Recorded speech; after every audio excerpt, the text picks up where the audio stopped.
யோசித்து ஒவ்வொன்றாக காதல் பாடம் வாசித்து அர்த்தம் சொல்லும் வேளையாகும்.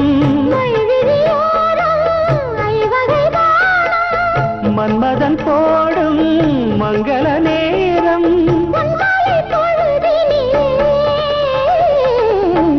மயிலாடும் தோப்பில் மானாட கண்டே.